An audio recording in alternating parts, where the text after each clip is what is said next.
우리가 돕는 선교사 중에 루이스 카딩턴 선교사가 있습니다. 이분은 북한 탈북자 청소년들을 돕는 일에 전심하고 있습니다.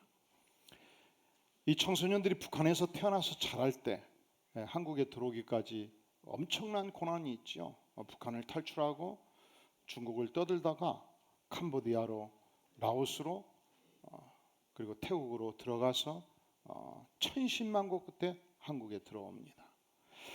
그런데 한국에 들어오면 우리 말 가운데 외래어가, 영어가 굉장히 많아요. 간판도 많고요. 또 이 북한에서 태어나서 살아난다는 것은 자율적 의사결정 능력이 대단히 떨어질 수밖에 없습니다. 왜냐하면 지금은 많이 달라졌지만 국가가 배급하지 않습니까? 국가가 직업을 정해줍니다. 국가가 살 곳을 정하면 거주 이전에 자유가 없어요. 그런데 한국에 들어오면 모든 것을 내 자신이 결정해야 됩니다.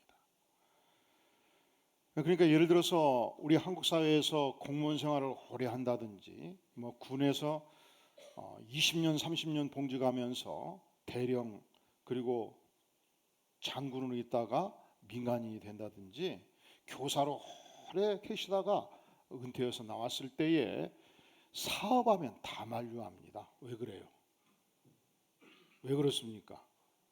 이 사업의 세계가 보통이 아니거든. 대낮에 코드 배워가는 세상이라고 그러잖아요. 마찬가지죠. 북한에서 살다가 한국에 들어오면 청소년들이 얼마나 어렵겠습니까? 그래서 그들이 일반 학교에 갈 경우에 적응력이 워낙 떨어지고 또 다르면 우리 사회는 획일주의 사회이기 때문에 왕따 시키기 쉽지 않겠습니까? 그래서 그들만 모아서 교육하는 이 여명학교, 중고등학교가 있습니다. 그곳에서 영어를 가르치고 복음을 전하는 사역을 하고 있습니다.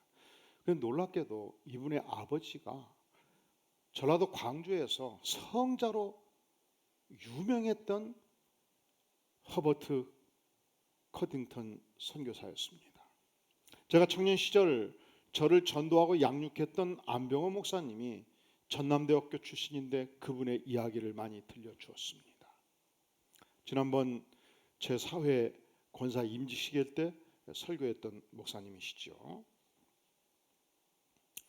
이 허버트 카딩턴 선교사는 젊은 시절 이 아이비리그 미국에서 유명한 코넬 대학 의과대학을 졸업하고 하나님께 기도를 했습니다. 주님, 전 세계에서 가장 가난한 나라, 가장 헐벗는 나라, 전혀 의료 혜택을 받지 못하는 나라를 보여주십시오. 제가 그곳에 가서 평생 사역하겠습니다. 그리고 기도하다 보니까 이 미국에서 이 코넬대 의과대학을 나온 나와 결혼하는 여자들이 중산층 가정에서 예쁘게 자란 여자 아니겠습니까? 그런 여인을 내가 연애하고 결혼해서 데리고 가면 나는 헐벗은 나라에서 평생을 살아야 될 것인데 이 여인을 내가 고생시켜야 되잖아요. 그래서 하나님께 기도하기를 저는 독신으로 가겠습니다. 여러분, 함부로 기도할 일이 아니더라고. 그러자마자 사랑하는 여인이 나타나 버린 거예요. 그래서 열심히 연애를 했는데 끝까지 청혼을 하지 않습니다. 그것을 여인이 한 거예요. 왜? 허버트 카딩턴 선교사가 끝까지 사랑하는 여인을 향해서 나와 결혼해 주시오 말을 못한 거지요. 그래서 결혼한들 이 여인을 데리고 전 세계 오지 이 냄새나고 질병 많은 곳에 데리고 가면 얼마나 고생하겠습니까? 그래서 이 여인의 간청으로 결혼을 하게 된 것입니다. 그리고 평생 동안 이 여인은 치질이 고생하다 먼저 천국에 갔습니다. 그런데 1949년도 6.25 전쟁 직전에 한국에 들어와서 전라도 광주에 당시 일제시대에 폐쇄되었던 제중원 원장으로 부임해서 수많은 혈액 환자들과 행렬병자들을 돕기 시작했습니다. 이 허버트 가딩턴 선교사의 이념은 이렇습니다. 어떤 환자도 돈 때문에 거절하지 말라. 그러니까 병원이 아주 엄청나게 환자들이 많이 몰려들기 시작했습니다. 그것을 보고 한 군대 공병대가 야전 침대, 야전 병원을 만들어 주었고, 또 그로 인해서 병원은 항상 적자 상태에 있었습니다. 어느 날 결핵 환자가 용변을 보다가 각혈을 하고 피투성이가 된 채 쓰러졌습니다. 입과 코에서는 막 토사물을 쏟아내고 있었습니다. 피범벅이 되었습니다. 숨이 막히니까 막 몸부림치고 있었습니다. 여기저기 간호사 의사들이 몰려들었지만 어찌할 바를 모르고 있을 때, 그때 카딩턴은 즉시 달려들어가서 두 손으로 입을 벌렸습니다. 입 속에 있는 토사본을 끄집어내기 시작했습니다. 이럴 때 환자들이 무의식의 상태에서 입을 다물어 버리면 손가락이 끊어질 수도 있다는 것입니다. 그래도 이 기도를 막고 있는 피덩이가 빠지지 않으니까 결핵 환자임에도 불구하고 카딩턴 선교사는 자기 입으로 환자의 입을 대고 빨아내기 시작했습니다. 굵은 피덩이가 쏟아져 나왔습니다. 그가 겨우 숨을 들이쉴 때 가슴팍에 올라앉아서 인공호흡을 시작을 했습니다. 이런 일이 날마다 일어나고 있었습니다. 그러니까 저를 전도했던 안병호 목사님이 이런 수많은 일화들을 광주에서 이런 의사가 있었단다 저한테 이야기를 들려주었습니다. 어떻게 이런 일이 가능한가? 세계 초특급 선진국에서 얼마든지 집안에 수영장 놓고 화장실 5개 놓고 저택에서 살 수 있는 의사가 가장 가난한 나라에 와서 모든 걸 버리고 죽어가는 영혼들을 위해서 평생을 쏟아 부으며 사역할 수 있는가? 자, 오늘 하나님께서는 우리에게 하나님의 사랑을 덧입으면 언제든지 어떤 인생도 혁명적 생애의 변화가 나타날 수 있다는 것을 말씀합니다. 오늘 요한일서 4장 9절은 말씀합니다. 하나님의 사랑이 우리에게 이렇게 나타난 바 되었으니 하나님이 자기 독생자를 세상에 보내심은 그로 말미암아 우리를 어떻게 하려 하신다고요? 살리려 하려 하심이라 말씀하고 있습니다. 여러분, 그렇기 때문에 이 하나님의 사랑은 그냥 보통 우리가 말하는 사랑과 차원이 달라요. 이것은 다 하나 달라가 자체가 바꿔져야 되는 것입니다. 하나님께서 아들을 이 땅에 보내셔서 도무지 하나님께 나아갈 수 없는 죄인인 나를 죄 용서하심으로 하나님과 나 사이 갈라진 그 간격을 메워주시고 예수님을 화목제로 보내셨습니다. 어떻게 보내셨습니까? 그냥 사랑의 느낌으로 보낸 것이 아니고 어떤 고통도 감수하기로 작정하고 아들을 보내주셨습니다. 그러니까 하나님의 사랑이 보여주는 첫 번째 특징, 하나님께서는 작정하고 우리를 사랑하신 것입니다. 어떠한 희생도 감당하기로 작정하고 우리를 사랑하신 것입니다. 헬라어에서 사랑을 표현할 때 4가지 단어를 쓰지요. 첫째로 스토로게의 사랑을 말합니다. 이 사랑은 자연적 사랑이에요. 이 사랑은 본성적 사랑이에요. 여러분, 어머니가 된다는 것은 내 몸으로 아들을 낳고 길러가는 것은 그냥 사랑이 자연적으로 나와버려요. 그래서 그분의 아들이 어떤 잘못을 지었건 어떤 비난받을 행동을 했건 일단 그분의 어머니 앞에서는 말하지 마세요. 감당이 안 돼요. 왜? 어머니의 사랑 어떤 사랑이니까? 그냥 본성적인 사랑이에요. 자연적인 사랑이에요. 그리고 우리 아버지가 이렇게 해서 나를 사랑해 주셨거든요. 또 엄격하시면 그냥 그건 좀 싫어요. 내가 아이고 아버지는 너무 엄격해가지고 힘들어. 그런데 친구가 와가지고 야 너가 아버지가 왜 그러냐? 그러면 갑자기 야 이 자식아 우리한테 어땠어? 그러지요. 왜냐하면 아버지와 나와 누리는 이 관계는 하나님께서 맺으신 자연적인 본성적인 사랑이 그 안에 있어요. 두 번째, 에로스의 사랑이 있습니다. 이건 성애적인 사랑이죠. 연인 간에 누리는 사랑입니다. 세 번째, 필레오의 사랑이 있습니다. 이 사랑은 우정적인 사랑입니다.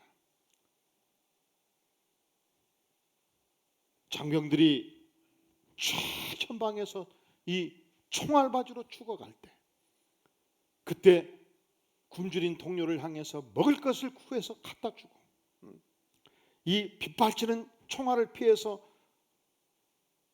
암자 뒤에 숨어 있고, 그리고 총알이 달려올 때 옆 동료의 옆구리를 눌려서 살려주고, 그러면서 이 전우애로 뭉쳐진 동지애적인 사랑, 이게 필레오의 사랑입니다. 함석헌 시인이 그런 시를 했죠. 그대는 이런 친구를 가졌는가? 생애를 다해서 마감할 때 나의 사랑하는 아들을 길러다오 부탁할 수 있는 그런 친구를 가졌는가? 이게 바로 우정적인 사랑, 필레오의 사랑이라고 말할 수 있습니다. 마지막으로 아가페의 사랑이 있습니다. 이 사랑은 이타적인 사랑이고 주는 것에서 기쁨을 누리는 사랑입니다. 그래서 성경은 하나님의 사랑을 표현할 때는 지금 요한 1서의 3장과 4장은 엄청나게 많은 하나님의 사랑을 언급하고 있어요. 이 사랑을 언급할 때는 반드시 아가페라는 단어를 썼습니다. 그러니까 하나님의 사랑은 어떤 사랑이냐? 아가페적인 사랑이죠. 아니, 아가페를 능가하는, 죄 많은 인생을 작정하시고 이타적으로 자신의 전 생애를 쏟아붓는 사랑, 그러니까 아가페의 사랑의 절정에 이르는 사랑, 이것이 하나님께서 우리에게 보여주신 사랑입니다. 죄 많은 인생을 사랑하기로 주께서 작정하셨습니다. 예수 그리스도를 십자가에 내어 주시기로 주께서 작정하셨습니다. 우리가 겨울철 뜨거운 커피를 마실 때 이 찬 커피잔에 커피를 부으면 식어버리죠. 그럼 어떻게 해야 돼요? 뜨거운 물을 부어서 데핀 다음에 쏟아내고 다시 커피를 넣어요. 얼마나 커피 향이 추운 겨울철 향기롭습니까? 이 향기가 너무 좋아서 한 모금을 탁 넣었는데 그냥 엄청나게 뜨겁네. 어떻게 해요? 어떻게 해야 되냐고? 예? 그냥 언제든지 버티세요.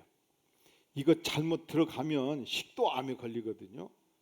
그런데 적당히 뜨거워요. 그러면 순간에 오물오물해서 이 온도를 낮추셔야 돼.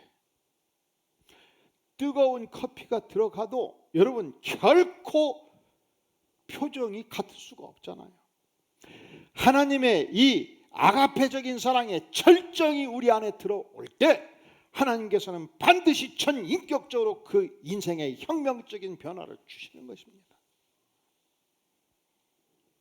그것이 허버트 코딩턴 선교사의 평생을 지배했던 위대한 사랑이었습니다. 행복의 노란 손수건 스토리 기억하시죠? 미국의 유명한 칼럼니스트 피터 해머리 실화를 바탕으로 만들어낸 스토리입니다. 1980년 어느 날 뉴욕의 한 버스 안에서 이루어진 일입니다. 뉴욕에서 이제 조지아를 향해서 가는 버스였습니다. 한 중년 신사가 젊은이들과 함께 타고 가고 있었는데 이 사나이는 천성적으로 목소리가 컸습니다. 그래서 승객의 상당수가 이 사나이의 고백을, 대화를 듣고 있었습니다. 난 말이에요, 오늘 4년 지겨운 감옥의 형기를 마치고 출소했어. 내 아내가 살고 있는 조지아를 향해서 지금 가고 있는 중이요. 그런데 어찌 그렇게 내 가슴이 떨리는지. 내가 출소하기 전에 내 아내에게 이렇게 편지를 보냈지요. 당신이 내게 내가 돌아가기를 바라지 않는다 해도, 나를 받아주지 않는다 해도 죄 많은 내가 무슨 할 말이 있겠소. 그러니 이 편지에 답장은 보내지 마시오. 하지만 진정 나를 용서하고 나를 사랑으로 받아줄 생각이 있다면 마을 한가운데 있는 떡갈나무에 노란 손수건 하나만 매달아 주시오. 이 노란 손수건이 보이지 않는다면 나는 버스에서 내리지 않고 계속 갈 것이오. 드디어 버스가 그 마을 가까이 당도하게 되었습니다. 버스 안에 한 젊은이가 이 마을이 남았다고 외칩니다. 그때 여기저기서 대화하던 모든 대화가 갑자기 침묵의 모드로 바꿔졌습니다. 모두가 창밖을 뚫어지라고 바라보고 있었습니다. 아예 고개를 창밖으로 내민 자들도 있었습니다. 드디어 1마일이 남았습니다. 드디어 반마일 가까이 왔습니다. 그리고 갑자기 모든 젊은이들이, 승객들이 자리에서 벌떡 일어섰습니다. 함성을 질렀습니다. 어떤 젊은이는 울기 시작했습니다. 마을 한중간에 있는 떡갈나무 전체에 노란 손수건이 바람에 물결치고 움직이고 환영하고 있었기 때문입니다. 이 여인은 비록 내 남편이 죄수의 몸이었지만 이 여인은 이 노란 손수건들을 통해서 외치고 있었습니다. 이 여인이 보내는 뜨거운 사랑의 함성이 버스 안 전체에 울려 퍼지고 있었던 것입니다. 여러분, 하나님께서는 우리를 사랑하시되 작정하시고 사랑하셨습니다. 가장 사랑하는 독생성자 예수 그리스도를 십자가에 내어주기로 작정하시고 그 큰 사랑을 쏟아부어 주신 것입니다. 자, 하나님의 사랑이 어떤 사랑이냐? 그냥 우연히 그냥 느낌으로 준 사랑이 아니에요. 어떤 고통이 있더라도 어떤 인생도 사랑하시로 작정하고 내어주시는 사랑이었죠. 우리가 이 사랑을 알 때 하나님이 사랑이 보여주는 두 번째 특징이 있습니다. 우리 다 함께 17절, 18절 같이 한번 읽겠습니다. 시작. 이로써 사랑이 우리에게 온전히 이루어진 것은 우리로 심판날에 담대함을 가지게 하려 함이니 주께서 그러하심과 같이 우리도 이 세상에서 그러하니라. 사랑 안에 두려움이 없고 온전한 사랑이 두려움을 내쫓나니 두려움에는 형벌이 있습니다. 두려워하는 자는 사랑 안에서 온전히 이루지 못하였느니라. 아멘.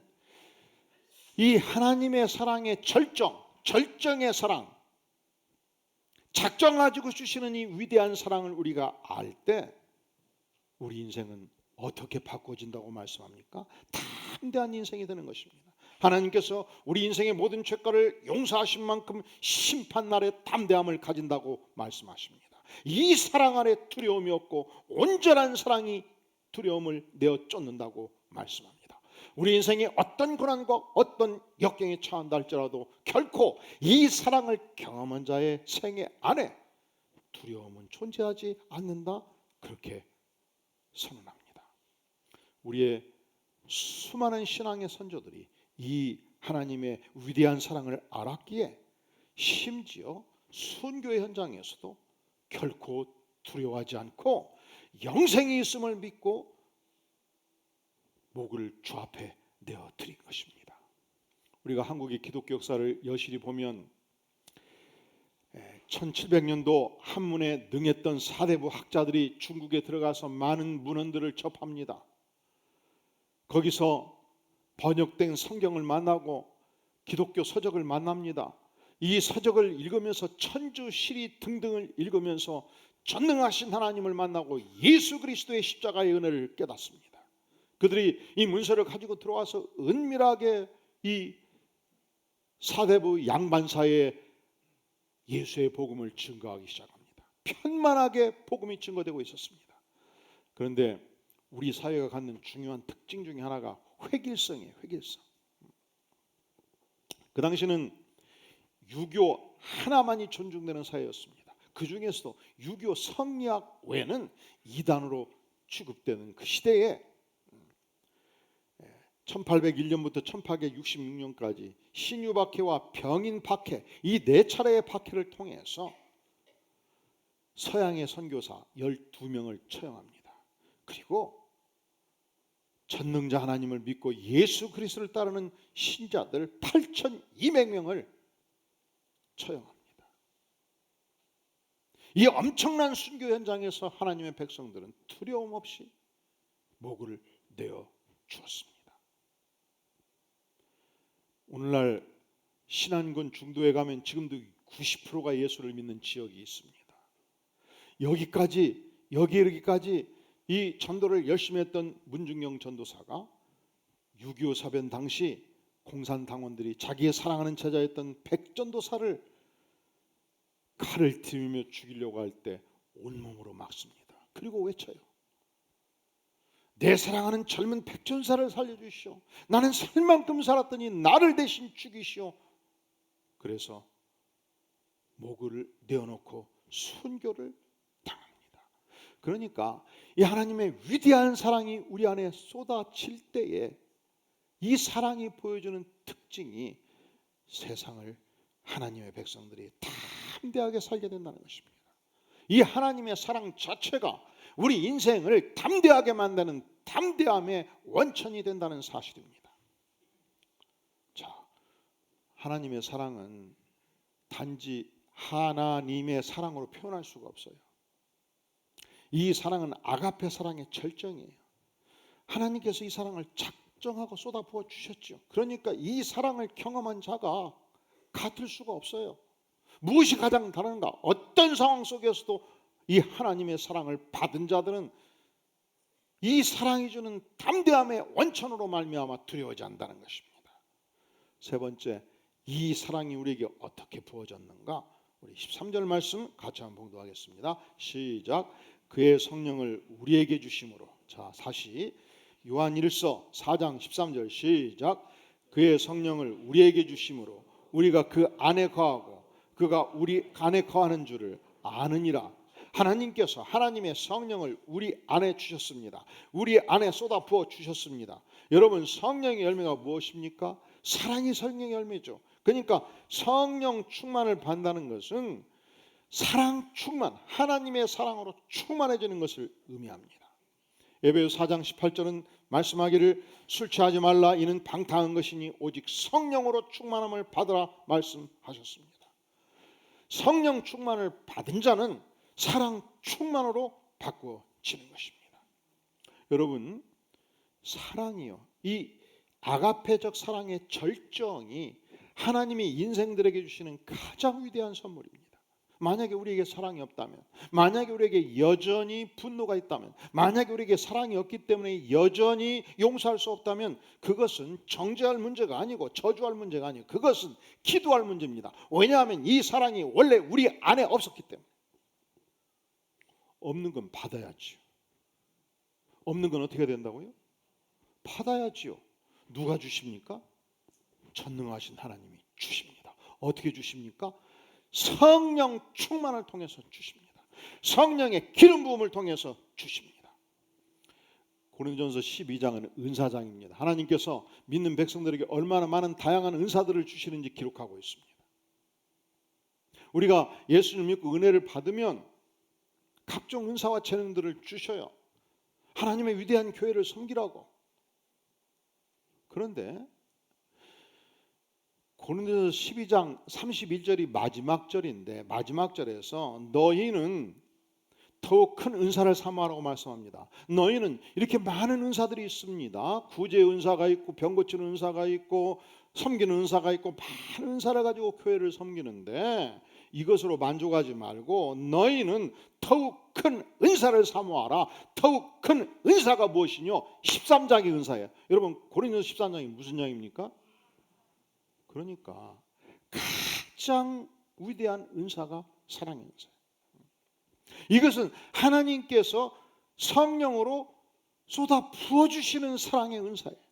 그러니까 내 안에 사랑이 없으면, 내 안에 분노가 있으면, 내 안에 미움이 있으면 그것은 정죄할 일이 아니고 그것은 저주할 일이 아니고 그것은 하나님이 주시는 것이기 때문에 성령으로 이 위대한 사랑을 쏟아 부어 주시옵소서 기도하시기를 바랍니다. 하나님께서 허버트 카딩선 선교사에게 이 사랑을 엄청나게 쏟아부어 주셨습니다. 그러니까 저는 한 번도 그분을 만나보지 못했지만 저를 전도했던 안병호 목사님이 그분의 얘기를 많이 하셨습니다. 저는 그분을 한 번도 만나보지 못했지만 저희 동기 목사님이 필리핀의 김재승 선교사입니다. 그분의 아버지가 광주 양림동에서 목회를 했습니다. 이 양림동이 선교사촌입니다. 이 양림동이 과거에 율락가촌이었습니다. 양림동이 가난한 자들만 살았던 적이 있습니다. 그곳이 광주에서 유명한 전도의 중심지가 되었습니다. 그 광주 양림교회 담임 목사를 오래 했던 분이었습니다. 광주 지역에서 허버트 카딩턴 선교사는 광주의 성자로 알려지고 있었습니다.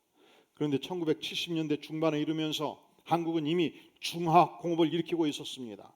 전남대학교 의과대학에서 수많은 의사들이 쏟아져 나오고 있었습니다. 전국의 의사들이 나오고 있었습니다. 카딩턴 선교사는 이제 한국이 중진국을 향해서 나아가는 만큼, 그리고 결핵 퇴치 사업이 상당 수준에서 진행되고 있는 만큼, 그가 1974년도 55세가 되었을 때 이제 선교사를 향해서는 마무리 작업을 할 그때 하나님께 엎드려 기도합니다. 하나님, 내 남은 생애를 어느 곳에 바쳐야 되겠습니까? 전 세계에서 가장 가난한 나라, 가장 헐벗은 나라, 의료 혜택을 받지 못하는 나라가 어느 곳입니까? 그가 74년도 가방 하나 들고 벵글라데시로 들어갑니다. 빈민가 중에 빈민가, 그 쓰레기를 파먹고 살았던 텔레고 지역, 불가촉 천민 지역으로 들어갑니다. 파리떼가 들끓고 있었습니다. 다리 밑에 작은 움막점에서 살고 있는 바로 그 지역으로 들어가서 창고에 병원을 설립합니다. 그가 11년 동안 사역하고 그가 속한 선교단체의 법을 따라서 65세에 은퇴합니다. 그리고 그날 그는 자비랑 선교사로 다시 그 지역에서 새로운 선교사역을 시작해서 80세 백발이 성성할 때까지 빈민가의 아버지로 영혼을 다 바쳐서 선교사역을 감당을 했습니다. 그는 충실하게 의사로서 섬겼을 뿐만 아니라 시간만 나면 거리에 나아가서 복음 전도지를 들렸습니다. 이 지역은 무슬림권이기 때문에 누구도 감히 예수 그리스도의 복음을 전하면 체포되는 지역이었습니다. 그럼에도 불구하고 그 지역의 경찰관들은 그를 체포하지 않았습니다. 왜냐하면 그 안에 있는 하나님의 위대한 사랑을 알았기 때문에. 이 지역을 카딩턴 선교사만큼 사랑하고 돕는 자가 없다는 것을 저들은 알았기 때문에 그는 집에 있는 물건이 살아날 것이 없었습니다. 어느 날 신방을 갔는데 그 집에 오직 냄비 하나 밖에 없는 그 집을 보면서 즉시 집에 가서 쌀과 양식을 갖다가 그릇들을 갖다가 앵겨주었습니다. 살림이 단 한 번도 제대로 갖춰준 적이 없습니다. 미국에 후원하던 교회들이 와서 방문하다가 모든 살림을 다 갖추어주면 냉장고에도 고기를 가득가득 채워주고 들어가면 그 다음날 다 거덜나 버렸습니다. 여러분이 여인이라면, 딸이 있다면 절대로 이런 선교사한테 보내지 마세요. 얼마나 평생 고생하겠습니까? 그런데 그의 아내는 충실하게 남편의 뜻을 받들었습니다. 그래서 그는 광주에서 별칭이 광주의 성자였습니다. 그리고 벵글라데시 탈레고 지역에서 그의 별칭이 하늘에서 내려온 천사였습니다. 사랑하시는 성도 여러분, 허버트 카딩턴 선교사의 평생을 지배했던 문장이 뭡니까? 하나님의 위대한 사랑이었습니다. 그렇다면 여러분의 생애를 지배하는 문장, 그 정신은 과연 무엇이 되어야 되겠습니까? 기도하시겠습니다. 영광의 주님, 죄 많은 인생 주께서 버리지 아니하시고 예수 그리스도를 이 땅에 허락하시고 죽기까지 작정하시고 우리를 받아주시고 사랑해 주신 은혜를 감사를 드립니다. 주님, 성령으로 이 위대한 사랑을 쏟아 부어주시는 은혜 앞에 부복합니다. 우리가 이 사랑을 덧입고 담대함으로도 하나님이 우리에게 맡겨주신 소중한 사역을 감당할 뿐만 아니라 전 세계에 흩어진, 대학가에 흩어진, 지역에 흩어진 전도자들을 뒷받침하며 섬기는 영광된 생애 되도록 주께서 은혜를 베풀어 주시옵소서. 예수님의 이름으로 간절히 기도하옵나이다. 아멘.